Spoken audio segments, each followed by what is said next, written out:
Chamo a julgamento a ação direta de inconstitucionalidade 5.090, procedente do Distrito Federal, da minha relatoria, requerente o partido Solidariedade e interessados o Presidente da República, o Congresso Nacional, que figuram como amicus curiae a Caixa Econômica Federal, que é representada pelo Dr. Jailton Zanon da Silveira, seja muito bem-vindo, e também amicus curiae a Defensoria Pública, o Banco Central, a Confederação dos Trabalhadores na Indústria de Alimentação e afins, Confederação Nacional dos Trabalhadores na Seguridade Social. As sustentações já foram feitas, o julgamento já havia se iniciado, houve um pedido de vista, o julgamento foi iniciado com o meu voto, seguido do voto do ministro André Mendonça e com o pedido de vista do ministro Cássio Nunes Marques. Eu, antes de passar a palavra ao eminente ministro Vistor, eu peço a palavra para fazer um reajuste no meu voto, especificamente na questão da modulação temporal. O objeto dessa ação, como todos sabem, é a remuneração aplicável ao Fundo de Garantia por Tempo de Serviço, em especial pela utilização da taxa referencial TR e juros capitalizados de 3%.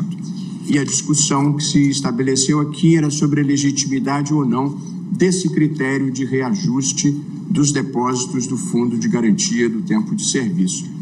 Quando, da primeira sessão, eu votei e assentei a seguinte tese: a remuneração do FGTS não pode ser inferior à da caderneta de poupança. E firmei essa conclusão com base no direito de propriedade, no direito constitucional ao fundo de garantia, no direito à igualdade e no que considerei critérios mínimos de justiça social tutelados pela Constituição. Em meu voto, eu expus que o Fundo de Garantia do Tempo de Serviço é uma poupança forçada de titularidade do trabalhador com níveis de segurança semelhantes ao da caderneta de poupança, porém superiores ao da caderneta de poupança em termos de que tem menor liquidez do que a caderneta de poupança, porque você só pode sacar o Fundo de Garantia em situações especiais previstas em lei. A Constituição fala apenas no Fundo de Garantia como uma garantia do trabalhador e não cogita do destino desses recursos. No entanto, o grande argumento que foi deduzido pelas entidades que se opunham a esse reajuste é a de que o Fundo de Garantia esse é um recurso utilizado para o financiamento habitacional, que seria uma finalidade social importante. Eu, ao estabelecer que o critério mínimo deveria ser o da caderneta de poupança, dei efeitos puramente prospectivos a essa decisão, de modo a não produzir nenhum impacto retroativo, sendo que eventuais direitos retroativos poderiam ser discutidos negocialmente ou pelo Poder Legislativo. Gostaria de registrar que há um pedido de adiamento que foi formulado com grande denodo e insistentemente pela Advocacia Geral da União, cumprindo o papel que lhe cabe e que é bem cumprido pelo Dr. Jorge Messias. No entanto, eu estou indeferindo o pedido de adiamento por razões diversas. Primeiro, o prolongamento desse debate, que já dura quase uma década, tem gerado consequências negativas e ampliado a litigiosidade relativamente ao Fundo de Garantia do Tempo de Serviço. Há uma enxurrada de ações que têm sido ajuizadas. Segundo a Caixa Econômica Federal, são mais de 1 milhão de ações ajuizadas discutindo essa matéria. E para que se tenha uma ideia, apenas em 2023 houve o ingresso de 367 mil processos sobre esse assunto na Justiça Federal. A cada mês que se posterga a solução do caso, milhares de novas ações são ajuizadas para discutir a correção do depósito do Fundo de Garantia. Portanto, a solução definitiva dessa ação é medida importante para o bom funcionamento do Poder Judiciário. Além disso, o FGTS tem sido utilizado como fonte do capital para a implementação de políticas públicas. Em 2022, o fundo injetou na economia cerca de 212 bilhões de reais, tendo liberado para os trabalhadores 158 bilhões em saques e 154 bilhões nas aplicações em habitação, saneamento básico, infraestrutura urbana e saúde. Portanto, se nós prolongarmos por mais tempo ainda a incerteza quanto à remuneração do FGTS, tem-se o potencial de afetar o planejamento de todas essas políticas públicas. E tampouco se deve perder de vista que se trata de uma ação proposta em 2014, pendente de julgamento há quase 10 anos. Durante esse período, e aqui é um ponto muito importante, eu liberei esse caso para julgamento há muitos anos. E aí, cada vez que se cogitava do julgamento, a alegação era: o país está vivendo uma recessão, o país está vivendo um momento de dificuldade, o país está vivendo uma pandemia, o país está vivendo uma crise de desemprego. E com isso se adiou indefinidamente uma situação que eu considero profundamente injusta. Bom, nesse momento, todas as projeções do Banco Central, do Ministério da Economia e do Fundo Monetário Internacional, que o Brasil não está em recessão. Surpreendendo a todos, o país vai crescer pelo menos 3% esse ano. Além disso, a taxa de desemprego caiu para 7,7%. É a menor taxa de desemprego da série histórica. Portanto, em algum momento a gente tem que julgar essa causa. Esse é um bom momento. O país não está em recessão e a taxa de desemprego é a menor da série histórica. De modo que não vejo razão para nós seguirmos essa lógica procrastinatória que se pratica no Brasil, que é jogar para frente e deixar para o outro pagar. Um dia vem um cadáver enorme dentro do armário. De modo que eu acho que nós precisamos resolver isso. Dito isso, eu recebi, e declino aqui com toda a transparência, o ministro da Economia, Fernando Haddad, recebi o advogado-geral da União, recebi o ministro das Cidades e recebi a presidente da Caixa Econômica, ouvi todas as considerações, examinei todos os números que trouxeram, pedi ao economista do Supremo que também produzisse os números, distribuir para os colegas e, com base nesse conjunto novo de informações e no fato de que o Fundo de Garantia distribuiu o resultado agora há pouco de 2002, eu, reiterando a minha decisão de que o Fundo de Garantia tem que ser reajustado com base pelo menos na poupança, estou, no entanto, propondo uma modulação específica que passo a declinar. Eu havia proposto no meu voto que a decisão produzisse efeitos a partir da publicação da ata de julgamento do acordo. E ressalvei que as normas aqui questionadas estão em vigor há mais de 3 décadas e, por essa razão, eu dei efeitos prospectivos, porque, do contrário, nós teríamos uma situação de grande gravidade fiscal. Portanto, a decisão prospectiva evita a existência de cadáver no armário e o abalo fiscal. Aqui, eu também faço a seguinte observação que considero muito importante. Até 2017, o Fundo de Garantia vinha remunerando repetidamente abaixo da caderneta de poupança. A partir de 2017, houve uma mudança na legislação, permitindo que o resultado do Fundo de Garantia, a rentabilidade do Fundo de Garantia, pudesse ser distribuída entre os correntistas. A partir de 2017, com a distribuição desses resultados, o Fundo de Garantia vem efetivamente remunerando os seus correntistas igual ou próximo à caderneta de poupança. Portanto, este é um fato. A distribuição dos resultados por liberalidade, não é uma obrigação, mas vem aproximando esse resultado. E aqui eu tenho os dados. No ano de 2022, a distribuição ocorreu só em julho, agora passado, 99% dos lucros do fundo foram creditados nas contas dos trabalhadores. Apesar da distribuição, a rentabilidade do fundo alcançou em 2022 o patamar de 7,09%, portanto superior à inflação, que foi 5,79%, mas inferior aos ganhos da poupança, que foi 7,90%, ligeiramente inferior. Além disso, a AGU, em manifestação de 28 de agosto de 2023, trouxe novas projeções econômicas elaboradas pela Caixa.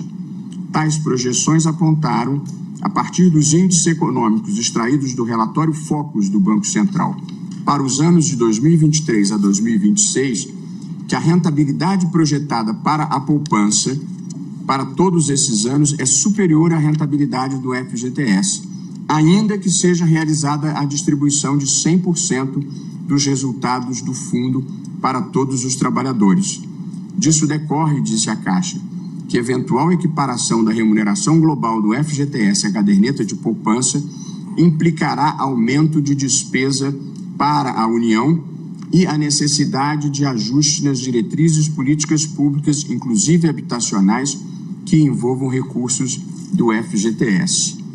Adicionalmente, no último dia 31 de agosto, foi sancionado o novo arcabouço fiscal brasileiro, instituído pela Lei Complementar número 200 de 2023, que substituiu o teto de gastos e tem como objetivo garantir o equilíbrio entre arrecadação e despesas, a sustentabilidade da dívida pública e as condições para crescimento socioeconômico do país. Considerando que 2024 será o ano zero do novo arcabouço fiscal, a mudança da remuneração do FGTS já no ano de 2023 criará situação de difícil acomodação dentro das regras fiscais recém-aprovadas nos termos da Lei Complementar 200 de 2023. Ademais, já estão em estágio avançado de discussão no Congresso Nacional o projeto de lei de diretrizes orçamentárias, o projeto de lei orçamentária anual, de modo que, considerando o princípio da anualidade orçamentária, é recomendável que eventuais alterações decorrentes da decisão sejam implementadas a partir do processo de elaboração do PLDO e PLO do próximo ano, relativo a 2025. Portanto, aqui eu estou levando em conta as alegações que considero relevantes da Caixa Econômica Federal. A remuneração da caderneta de poupança, ela varia em função da taxa Selic, em função da taxa de juros. E, de acordo com a projeção dessa taxa de juros, a aplicação da correção pela poupança aos depósitos anteriores provocaria uma consequência fiscal relevante se nós aplicássemos aos depósitos já existentes. E, além disso, a aplicação aos depósitos, mesmo daqui para frente, impactariam o arcabouço fiscal, que não levou em conta essa nova despesa. Por essas razões, eu estou mantendo a minha posição de que é preciso reajustar o FGTS, no mínimo pela poupança, mas fazendo, ministro Fachin e prezados colegas, as seguintes modulações nessa aplicação. Em relação aos depósitos já existentes, a regra que eu estou propondo é a distribuição da totalidade do resultado do fundo de garantia pelos correntistas. Ou seja, isso que o governo vem fazendo desde 2017 por liberalidade passa a ser obrigatório, tem que distribuir o resultado. E com isso não se produz nenhum impacto fiscal. Se houver resultado melhor, se distribui mais; se houver resultado menos bom, se distribui menos. E, a partir de 2025, portanto, saltando o primeiro ano do arcabouço fiscal, porque não previu essa despesa, a partir de 2025, os novos depósitos serão remunerados pelo valor da caderneta de poupança. Portanto, para deixar clara Obrigatória a distribuição de lucros. Mantida a obrigatoriedade da distribuição do resultado. Portanto, qual é a preocupação aqui? Produzir o menor impacto fiscal possível e, portanto, nós não estamos afetando os depósitos atualmente existentes. Em relação a isso, fica mantida a política governamental, agora com caráter obrigatório de distribuir o resultado. Salto 2024, porque é o primeiro ano do arcabouço fiscal, com as circunstâncias de não ter havido a previsão dessa modificação, e a partir de 2025, todos os novos depósitos serão remunerados pela caderneta de poupança. Com isso, eu acho que nós corrigimos uma injustiça para frente e nós evitamos a existência de qualquer cadáver dentro do armário. Pois não, ministro Toffoli? Só uma pergunta. Então, só os novos depósitos, não o acumulado?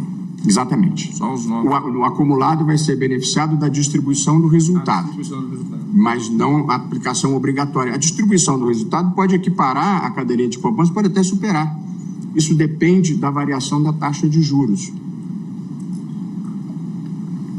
Com isso, nós corrigimos uma injustiça e não causamos nenhum gravame à situação fiscal do país, que é uma preocupação que todos nós temos aqui, e nós gostamos de evitar o horror econômico sem produzir o horror jurídico.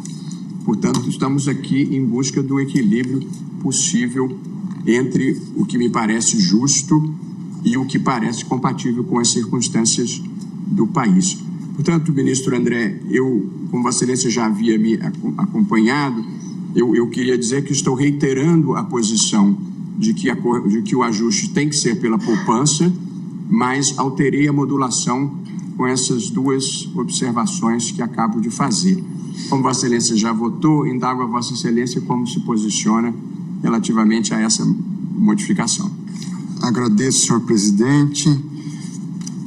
Com referência a esse assunto, Vossa Excelência bem pontuou nessa síntese de reafirmação com revisão do voto de Vossa Excelência, o qual havia acompanhado na sua integralidade, e também fazendo referência justa ao denodo com que a Advocacia Geral da União vem tratando a questão na sua preocupação legítima com as finanças públicas, do mesmo modo a Caixa Econômica Federal. Recebi também, com certeza também Vossa Excelência, representantes do setor da construção civil, preocupados com o impacto da decisão, ao menos nos moldes como estava posta até o momento, pelo voto de Vossa Excelência, pelo meu voto. E Vossa Excelência também teve a delicadeza de me participar ao longo desse processo, em função já de um acompanhamento do voto, a proposta de reformulação e de modulação de efeitos. Eu, aderindo às razões que Vossa Excelência apresentou, entendo também que se busca fazer um equilíbrio de justiça, não só em relação ao caso do Fundo de Garantia, mas também com os impactos que a decisão tem no entorno da realidade social, econômica do país e orçamentária. Adiro totalmente, integralmente à reformulação de voto que Vossa Excelência faz, por entender também que é uma forma de trazer essa equalização. Se dá um tempo aos agentes econômicos envolvidos, ao Estado, para buscar esse reequilíbrio. Entendo a importância da construção civil e, de modo especial, aquela que impacta a vida das pessoas mais carentes. Entendo, porém, que as fontes de financiamento também devem buscar esse equilíbrio e que, ao final, não apenas o Fundo de Garantia, mas outros instrumentos de política monetária do Estado podem contribuir para essa finalidade. Entendo também que a Caixa Econômica Federal tem um papel importante nesse sentido, de revisão também, talvez, de procedimentos internos e da política interna com que tem tratado a questão desse financiamento. Assim, penso que, na minha modesta opinião e em adesão à opinião de Vossa Excelência, nós tentamos equalizar todas as questões que estão envolvidas. Assim, acompanho integralmente e apresentarei também um reajuste de votos, não farei leitura nesse momento, na linha do que Vossa Excelência propôs. Então, é como voto agora em adesão integral à tese trazida por Vossa Excelência. Muito obrigado, ministro André Mendonça.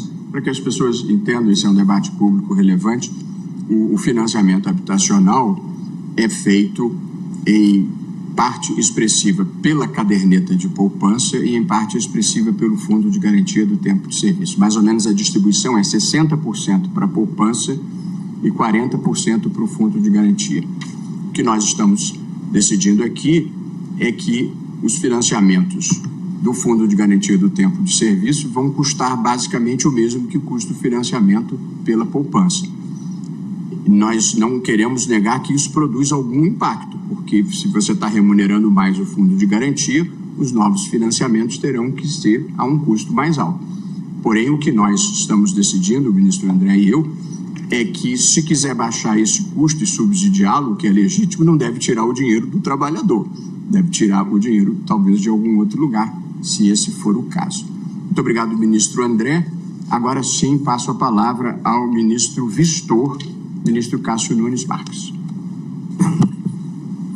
Renovo os cumprimentos a todos. Senhor presidente, adoto o relatório de Vossa Excelência quanto ao argumento de perda do objeto, também rejeito na forma da formulação de Vossa Excelência. Passo ao mérito. Quanto ao mérito, os dispositivos impugnados têm a seguinte redação: artigo 13, caput, Lei 8.036 de 90. Os depósitos efetuados nas contas vinculadas serão corrigidos monetariamente com base nos parâmetros fixados para atualização dos saldos dos depósitos de poupança e capitalização de juros de 3% ao ano. Artigo 17, caput. A partir de fevereiro de 1991, os saldos das contas do Fundo de Garantia por Tempo de Serviço, FGTS, passam a ser remunerados pela taxa aplicável à remuneração básica dos depósitos de poupança com data de aniversário no dia 1º, observada a periodicidade mensal para a remuneração. Desde a Lei 5.107, de 13 de setembro de 1966, que criou o Fundo de Garantia do Tempo de Serviço, e mais de 2 décadas depois, a Lei 8.036... Ministro Cássio, alguma dificuldade no microfone de Vossa Excelência? Nós estamos ouvindo com dificuldade, se puder aproximar. Agora melhorou. Desde a Lei 5.107, de 13 de setembro de 1966, que criou o Fundo de Garantia do Tempo de Serviço, e mais de 2 décadas depois, a Lei 8.036, de 11 de maio de 90, que a substituiu, é interessante observar que o fundo exibe natureza previdenciária em relação ao trabalhador. O Estado apodera-se compulsoriamente de um recurso que é pago pelo empregador em forma de alíquota sobre a remuneração do trabalhador e a seu benefício futuro, tal qual uma contribuição previdenciária. Esse recurso, em vez de ser entregue imediatamente ao trabalhador, reverte a um fundo coletivo, que é gerido pelo poder público. E o trabalhador apenas pode sacar o recurso diante da ocorrência de determinados eventos previstos em lei, e normalmente adversos para ele, ou relacionados à passagem do tempo. É clara a analogia dessa sistemática com a da Previdência Social. No entanto, o fato de a conta do trabalhador ser individualizada e não contar com nenhum aporte adicional do poder público faz com que o FGTS se pareça mais com a Previdência em regime de capitalização e não de repartição, como é aquele do regime geral da Previdência Social. E aqui chegamos ao cerne do problema da correção do saldo dos depósitos. No regime de repartição, como o poder público que gere o fundo obriga-se a pagar benefícios de certo valor, independentemente da existência de saldo capaz decorrente das contribuições individuais, o beneficiário não pode alegar que as suas contribuições não estão sendo corrigidas. Aliás, ele sequer tem interesse nisso, porque está assegurado pela regra do benefício definido. Mas no regime de capitalização, a situação é diversa, cabendo ao beneficiário o direito de acompanhar e fiscalizar o seu saldo de contribuições, que afinal é a única fonte de pagamentos a que ele faz jus, diante da ocorrência do evento que legalmente permite o levantamento do valor em depósito. Aqui só a contribuição é definida e o valor do pagamento é correlacionado à contribuição. Em tal contexto, está claro que a correção do valor do saldo assume uma importância fundamental para o trabalhador. O poder público não pode simplesmente deixar de corrigir o saldo, porque isso destruiria os fundamentos do sistema enquanto tal, diante de uma economia com índices inflacionários não desprezíveis. Por outro lado, a imposição de índices de correção monetária pelo judiciário também pode se mostrar problemática, especialmente tendo em conta dois fatores. O primeiro, o perigo de realimentar a espiral inflacionária, e o segundo, o risco de debilitar políticas públicas que são financiadas pelos recursos do FGTS, que acabam também revertendo indiretamente em favor dos trabalhadores e da sociedade em geral. É importante lembrar, e o relator cuidadosamente o fez, que o Plano Real, uma das maiores conquistas institucionais do Brasil no pós-1988, teve como uma de suas âncoras a desindexação da economia, isto é, a desvinculação dos preços de índices arbitrários, para deixar o mercado livremente estipular os valores dos bens conforme a lei econômica da oferta e da procura. Essa foi uma medida de cunho não apenas econômico, mas igualmente político. Por meio dela, eliminou-se uma das grandes causas da inflação inercial do país, que era justamente a busca, seja pelos indivíduos, seja por corporações ou grupos, de proteções legais artificiais contra a inflação, o que acabava deteriorando os fundamentos da economia real e, paradoxalmente, aumentando a inflação inercial. É preciso, por isso mesmo, ter muita parcimônia para alterar índices de correção monetária estipulados pelo legislador, pois não há como estimar todos os fatores e consequências em jogo numa decisão dessa natureza. Tanto mais porque a nossa memória inflacionária e até certa cultura inflacionária nunca desapareceu completamente e permanece como um fantasma adormecido, que pode ser acordado por indexações sucessivas que venham a reintroduzir na sociedade a lógica da busca da proteção legal contra a inflação em decisões de ordem política e não em elementos próprios da economia. Sim, é verdade que há decisões do tribunal afastando a TR em favor de outros índices, para ficar apenas em recursos com repercussão geral. Rememoro aqui o tema 1191, em que se fixou a inconstitucionalidade da utilização da taxa referencial TR como índice de atualização dos débitos trabalhistas, e o tema 810, em que se declarou que a atualização monetária das condenações impostas à Fazenda Pública.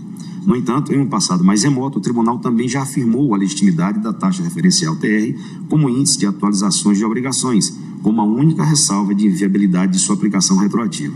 Nesse sentido, cito vários precedentes. Quero com isso ressaltar que não estamos diante de um quadro estritamente jurídico, que admita apenas uma decisão como certa.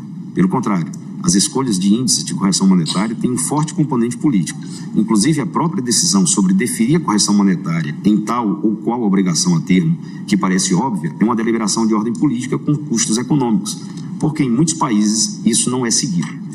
Então, decisões que alteram índices de atualização de obrigações, a pouco e pouco, podem reanimar o processo de indexação de preços, cujas consequências estruturais sobre a economia, repito, não temos como calcular. A atribuição de um índice de correção mais gravoso do que aquele proposto pelo legislador tem custos econômicos que acabam se diluindo pela economia e ressurgem sob a forma de aumento de preços dos produtos, isto é, de inflação, que finalmente penaliza mais fortemente os mais pobres e aqueles com menor poder de mobilização política para criar mecanismos de indexação cada vez mais específicos. E assim, o que parece ser um benefício acaba se mostrando como um prejuízo para o trabalhador. Melhor seria deixar cada trabalhador administrar o seu próprio dinheiro, mas aqui não vem ao caso discutir um modelo institucional do FGTS. Desejo apenas lembrar nesse ponto uma advertência de Friedrich Hayek, quando diz que a ideia de substituir a ordem espontânea e infinitamente complexa de mercado por uma ordem deliberadamente criada pelo engenho humano e administrada por um sistema de planejamento central resulta inexoravelmente no empobrecimento coletivo. Seja como for, temos de aceitar que o modelo brasileiro tem funcionado assim por décadas, apostando em certa visão tutelar do indivíduo, quanto à constituição de sua reserva contra infortúnios. O resultado dessa visão foi a constituição de um fundo enorme, administrado pelo Estado, que acabou sendo direcionado para o atendimento de algumas políticas públicas de alcance geral. Nesses mais de 50 anos de funcionamento, estima-se que o FGTS tem injetado quase 1 trilhão na economia brasileira, no fomento de políticas públicas por meio de habitação popular, de saneamento básico, de infraestrutura urbana e nas operações de crédito destinadas às entidades hospitalares filantrópicas, bem como às instituições que atuam em prol de pessoas com deficiência, sem fins lucrativos, que participem de forma suplementar do Sistema Único de Saúde. O fundo investiu nessas décadas cerca de 360 bilhões para o financiamento de 10 milhões de moradias, o que traduz aproximadamente 17% das habitações construídas no Brasil. E a construção civil é um setor de mão de obra intensiva, de modo que o FGTS pôde gerar ou manter mais de 18 milhões de empregos, de acordo com estatísticas da Caixa Econômica Federal. Aqui não há benefícios apenas para os trabalhadores que contribuem para o FGTS. mas também para empresas de construção civil, muitas das quais têm sua principal fonte de financiamento justamente em recursos oriundos do FGTS. Os recursos direcionados pelo FGTS para financiar obras de saneamento e infraestrutura, por exemplo, somam quase 70 bilhões, contribuindo para a criação de outros 5 milhões de empregos diretos e indiretos. Também foram aplicados recursos do FGTS em rodovias, portos, hidrovias, aeroportos, ferrovias, instalações de energia renovável, inclusive sob o regime de parcerias público-privada. O FGTS é o maior fundo da América Latina, registrando mais de 193 milhões de contas vinculadas, titularizadas por 83 milhões de trabalhadores e com depósitos de 4,5 milhões de empregadores, e ativos na ordem de 570 bilhões, segundo revelam os balanços divulgados por seu conselho curador, um patrimônio líquido superior a 114 bilhões. Essa magnitude do fundo evidencia o quanto, embora sendo patrimônio dos trabalhadores, os recursos têm sido utilizados pelo Estado como instrumento de promoção de políticas públicas e de fomento para a economia. O relator, com agudeza, observou que se essa mesma lógica paternalista fosse empregada em relação a outros investimentos financeiros, haveria uma forte reação da sociedade. Estou de acordo, mas penso que o fato de FGTS, desde a sua origem, ser constituído por contribuições compulsórias do empregador e administrado pelo poder público, conferiu-lhe natureza diversa de um investimento financeiro. Daí a tranquila aceitação de que ele não seja remunerado como um investimento comum, escolhido pelo próprio interessado individualmente. A meu ver, este plenário frisou essa circunstância quando apreciou o tema 846 da repercussão geral RE 878.313 sobre a constitucionalidade da contribuição social prevista no artigo 1º da Lei Complementar 110 de 2001, que é incorporada ao FGTS. Naquele julgamento, o ministro Alexandre de Moraes, redator para o acórdão, indicou o programa Minha Casa Minha Vida, de construção de moradias populares, como exemplo de que os valores arrecadados pela exação permaneciam investidos em finalidades sociais, o que preservava os direitos inerentes ao FGTS. Essa natureza estatutária do fundo, por decorrer de lei e não de instrumento meramente contratual, como uma caderneta de poupança, foi destacada no tema 1112, também da repercussão geral, publicada no Diário de 10 de janeiro de 2022. Controvérsia relativa à existência de um direito adquirido à diferença de correção monetária dos saldos das contas vinculadas ao FGTS, referente ao Plano Collor 2. Sua Excelência, o ministro Alexandre de Moraes, relator daquele ARE, 1.288.550, resgatou tradicional jurisprudência da Corte, desde o recurso extraordinário 226.855 de relatoria do ministro Moreira Alves, assentando que a natureza do fundo, sendo estatutária, porque criada por via legal, convoca a regulamentação por lei para quaisquer definições em sua estrutura e suas obrigações, inclusive eventual necessidade de quitação de expurgos inflacionários. Assim, não haveria direito adquirido à correção monetária dos saldos das contas vinculadas. Naquele contexto, discutia-se o Plano Collor 2, pois não há direito adquirido ao regime jurídico. Logo, a correção das contas do FGTS no mês de fevereiro de 1991 deveria ser feita com base na medida provisória 294, convertida na Lei 8.177 de 91, vigente naquela data e que alterou o critério de atualização de BTN para TR. A reafirmação de jurisprudência naquela altura gerou a tese de que inexiste direito adquirido à diferença de correção monetária dos saldos das contas vinculadas ao FGTS referente ao Plano Collor 2, conforme entendimento firmado no RE 226.855, o qual não foi superado pelo julgamento do RE 611.503, tema C360. Estando caracterizada essa dimensão, como dizia o saudoso ministro Moreira Alves, estatutária do fundo, que, embora composto majoritariamente por recursos privados compulsoriamente arrecadados, foi criado por lei a fim de exercer papel único de financiar ações de interesse público. Avanço a uma consideração quanto à lógica e à utilidade do pedido na ADI. Como bem pontuou o ministro Luiz Roberto Barroso, o trabalhador tem uma conta vinculada para cada contrato de trabalho firmado com recolhimentos realizados pelo empregador. E esses valores serão corrigidos monetariamente com base nos parâmetros da TR e capitalização de juros de 3% ao ano. As contas vinculadas recebem ainda os créditos de distribuição do resultado positivo auferido pelo fundo, conforme o parágrafo 5º do artigo 13 da Lei 8.036 de 90, incluído pela Lei 3.446 de 2017. O ofício CEI 17.094/2023, documento elaborado pelo Departamento de Gestão de Fundos da Secretaria de Proteção ao Trabalhador do Ministério do Trabalho e Emprego, aponta que, a partir da alteração legal que introduziu a distribuição de resultados em 2016, a remuneração das contas vinculadas superou em quase todos os anos o IPCA. E os lucros têm sido distribuídos quase que integralmente aos trabalhadores. Em 2021, foram distribuídos 96% dos lucros e em 2022, 99%. Como fez notar a Advocacia Geral da União, os gráficos elaborados pelo Departamento de Gestão de Fundos neste mês de abril de 2023 dão conta de que a rentabilidade acumulada do FGTS para os trabalhadores desde o início da distribuição dos resultados, 2017 e 2023, supera o IPCA, a saber, FGTS 62,42% e IPCA 52,69%. Essa nova fórmula de remuneração das contas vinculadas parece atingir o núcleo do objeto da ação. Os argumentos lançados na petição inicial concluíam por uma defasagem do FGTS em relação à inflação entre 1999 e 2013, pelo menos na casa de 48,3%. Neste momento, tal razão se inverteu. A remuneração do correntista do fundo é superior à da caderneta de poupança e mesmo de investimentos que envolvem IPCA, e isso sem prejuízo das outras finalidades do fundo. Como a economia é ciência social, nunca haverá certeza sobre a dinâmica desse cenário. Em algum dia, a fórmula de TR somadas a juros de 3% ao ano e a crescida de distribuição de resultados positivos do fundo pode se mostrar pior que simplesmente uma remuneração do IPCA pelo INPC, pela poupança ou por qualquer outro índice. Mas isso reforça, a meu ver, a inconveniência de o Poder Judiciário se substituir ao Poder Legislativo na escolha de uma fórmula indexadora, que inclusive não garante sempre a melhor remuneração dos depósitos. Essa foi a motivação utilizada pelo Superior Tribunal de Justiça ao avaliar o recurso especial 1.614.874, tema 731 dos recursos repetitivos, de relatoria do ministro Benedito Gonçalves na primeira sessão.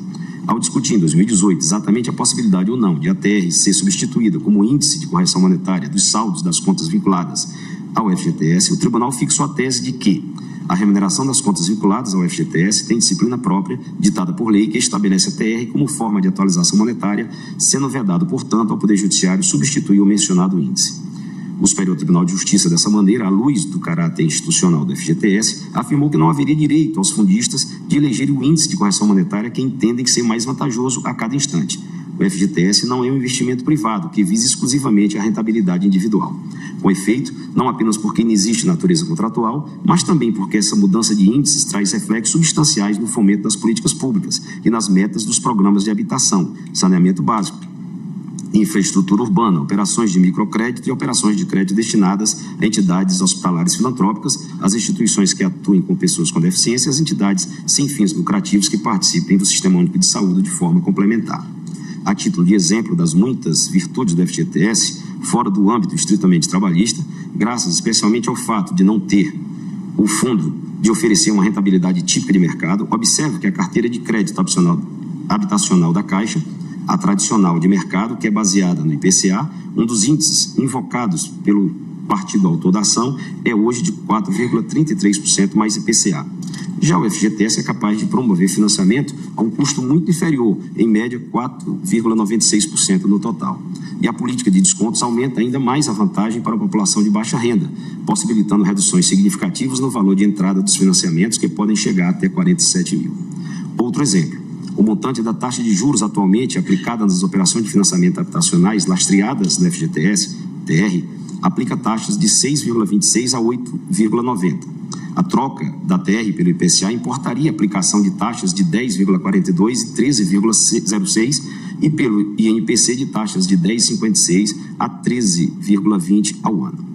Vê-se que o custo de financiamento habitacional no país poderia se elevar consideravelmente com a troca do índice de correção dos depósitos do FGTS, além de um custo adicional embutido nas relações trabalhistas, visto que a multa rescisória da demissão sem justa causa, 40% de todos os depósitos realizados na conta vinculada durante a vigência do contrato de trabalho, ficaria maior, o que, por lógica econômica, tende a desincentivar novas contratações. Faço essas considerações para expressar minha reticência em interferir naquilo que o legislador, bem ou mal, previu. Mas reconheço que, nesse entrechoque de interesses do trabalhador, do poder público e da sociedade, o voto do eminente relator concebeu uma solução muito inteligente, ao reconhecer o rendimento da caderneta de poupança como padrão de rentabilidade do FGTS, sem impor nenhum tipo de novo índice de correção monetária. Esse resultado interpretativo consegue articular vantajosamente as pretensões de todos os interessados, preservando a rentabilidade dos depósitos do trabalhador, sem descurar do histórico positivo do Fundo dos Investimentos em Infraestrutura, que produzem também importantes resultados para a economia nacional e para os direitos dos trabalhadores, assim como para a sociedade em geral. A solução construída pelo relator, ademais, escolheu bem um período de apuração da rentabilidade, que é o período anual, evitando assim que um procedimento custoso de apurações em períodos menores e proporcionando uma compensação recíproca de altas e baixas nos índices ao longo do ano. Que era aquela minha preocupação, ministro Barroso. Ou seja, prescreve-se a obrigatoriedade de se remunerar minimamente ao patamar da poupança, mas sem a obrigatoriedade de remunerar acima. Ou seja, nos meses superavitários, o fundo pode se provisionar para socorrer aqueles meses em que não atingiu o patamar da poupança. Outro ponto elogiável do voto do relator é que Sua Excelência preservou todas as situações consolidadas e projetou uma nova solução apenas para depósitos futuros, a partir de 2025. Isso assegura que não haverá surpresa para nenhum setor interessado e permite o planejamento adequado das atividades que gravitam em torno do fundo do FGTS. Como disse, eu tinha preocupação também com a periodicidade do cálculo, mas o relator expressamente deixou claro que a aplicação da nova sistemática deverá levar em conta o período de apuração de 12 meses, e não mês a mês, o que reduz a volatilidade do índice pelo maior espaço de amostragem. Outro aspecto da questão que me inquietava era a possibilidade de este julgamento culminar na indexação artificial do FGTS a um investimento financeiro, mas o relator aqui também mostrou grande perspicácia, pois não impôs qualquer índice de reajuste para o FGTS, tendo tão somente previsto um piso, aquém do qual a rentabilidade não pode cair. Ou seja, não ficou excluída a possibilidade, por exemplo, de os lucros do FGTS serem reinvestidos em áreas sociais, quando forem maiores do que a correção da poupança no período. Em exceção que confirma a regra, o relator afirmou expressamente que apenas como disciplina de transição, aplicável exclusivamente aos exercícios 2023 e 2024, é que a totalidade dos lucros auferidos pelo FGTS no exercício tem de ser distribuída aos cotistas. Ou seja, fora destes 2 anos, se os lucros do FGTS superarem os índices de correção da poupança, os gestores poderão decidir discricionariamente sobre a aplicação do excedente, ficando preservada, assim, a competência administrativa para decidir sobre o uso do fundo. Então, senhor presidente, com o ajuste do voto de Vossa Excelência, em que considera a remuneração da poupança como meta, piso, o ajuste sendo feito de forma anual e não mensal, como inicialmente podia estar previsto, que propicia a compensação entre os meses superavitários ao índice da poupança em relação aos meses cuja remuneração seja inferior, a incidência somente em relação aos depósitos futuros, a partir de 2025, né? Essa posição minimamente já provocou uma reação dos gestores do fundo, né? Uma busca, inclusive atual, de soluções, a discussão dos gestores do próprio governo com as entidades sindicais. Então, é um ponto de partida, senhor presidente, que eu adiro ao voto de Vossa Excelência, e essa é a minha posição. Muitíssimo obrigado, ministro Cássio Nunes Marques. Passo agora a palavra ao eminente ministro Cristiano Zanin. Senhor presidente, renovo os cumprimentos a Vossa Excelência, a todo o colegiado. E, presidente, eu recebi hoje informações complementares que solicitei ao nosso economista aqui do Supremo. Também recebi novos elementos da Caixa Econômica Federal e preciso ainda refletir, inclusive à luz desses novos elementos que foram trazidos hoje ao colegiado, de forma que peço vista dos autos para melhor reflexão.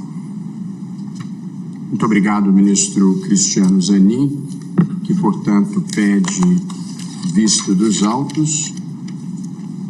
Proclamo, então, o resultado parcial.